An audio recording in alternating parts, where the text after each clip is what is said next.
Bom, a ideia aqui agora é mostrar um pouquinho do funcionamento do AnyRun e como que a solução que a plataforma nos proporciona pode nos ajudar aí na análise dos malwares, né, e para entender quais os tipos de risco que um determinado malware pode trazer ali pra gente, né. Sendo bem grosseiro na explicação de como que funciona o AnyRun, basicamente tu envia um arquivo executável para o serviço, né, e ele vai executar esse arquivo numa sandbox e vai fazer todo o rastreamento do que aquele arquivo vai fazer, né, de quais as ações que aquele software vai tomar enquanto ele está executando, né, então quais operações de leitura, de escrita, qualquer tipo de coisa que ele fizer, o AnyRun vai tentar rastrear. E ele também vai fazer ali o rastreamento de tudo que acontece na máquina como um todo, né, então quais as conexões que partem desse sandbox, né, conexões HTTP, conexões de qualquer outro tipo de protocolo, ele mostra também questões de DNS ali e tal, né, e compila todos esses dados e exibe para nós aqui de uma forma meio mastigadinha aqui, mais ou menos para entender meio que por cima o que o vírus fez e também mostra no detalhe se a gente quiser dar uma olhada. Então eu estou aqui com uma análise de um vírus que foi bastante veiculado pelo Discord, né, era um software malicioso que ele tentava convencer as pessoas a executar ele com uma mensagenzinha de meio que teste meu game, o jogo que eu criei e tal, tá aqui o link dele pro GitHub, né, mais ou menos essa mensagem que tá aparecendo aí na tela. E na verdade quando tu executava o executável do jogo, não era um jogo, né, era só um software ali que rodava, parava de funcionar, crashava, até o AnyRun tem uma screenshot aqui mostrando o que acontecia, né, ele só dá esse has stopped working aqui e simplesmente para de funcionar, não faz nada. Na verdade ele funciona muito bem, inclusive, infelizmente, só que ele não era um jogo, né, ele era um software que, além de roubar as credenciais do usuário, pegar todos os web browsers que ele tinha instalado na máquina e buscar pelos cookies, né, roubar os cookies que estavam nesses web browsers ali, ele também estabelecia, né, criava uma conexão com um servidor de controle e comando, né, então além de um spyware, ele também era um Trojan, né, esse vírus aqui.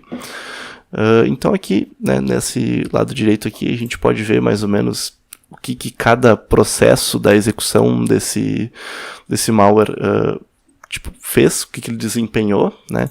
O executável em si não faz grande coisa, né, mas ele executa aqui esse app launch aqui do .NET Framework. Eu não sou desenvolvedor do .NET, mas eu imagino que seja tipo um runtime, alguma coisa assim, né, que executa o software em si, né, que tu escreve ele em C#. E aqui ele faz o grosso do negócio mesmo, né? Ele, de fato, aqui ele faz a parte ali de roubo das credenciais dos web browsers, né? Então ele vai fazer uma operação de leitura num banco de dados SQLite aqui do Mozilla Firefox, né, com o nome de cookies. Então provavelmente ele roubou os cookies do usuário. E, enfim, outras coisas aqui que ele faz que dão a entender que ele está tentando roubar dados pessoais.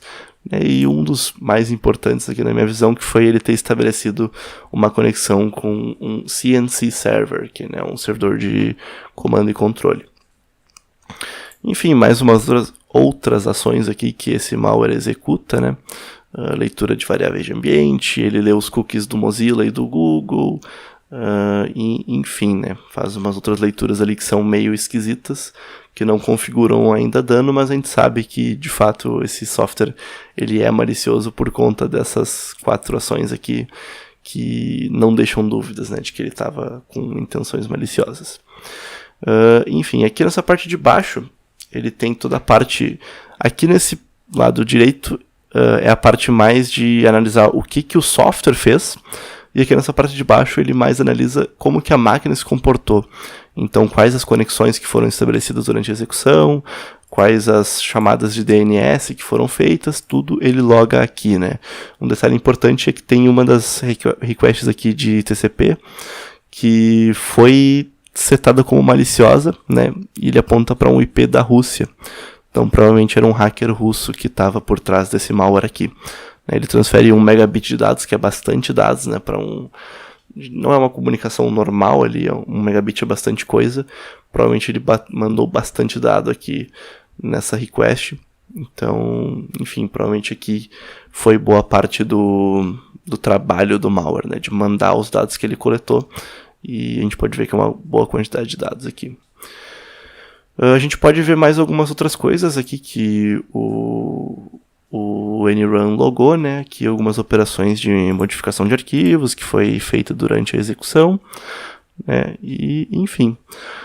Ele também tem uma ferramenta bem interessante aqui, que ele gera uma visão do Attack Matrix, né, do que foi feito, né, da matriz de ataque aqui, de acordo com o MITRE.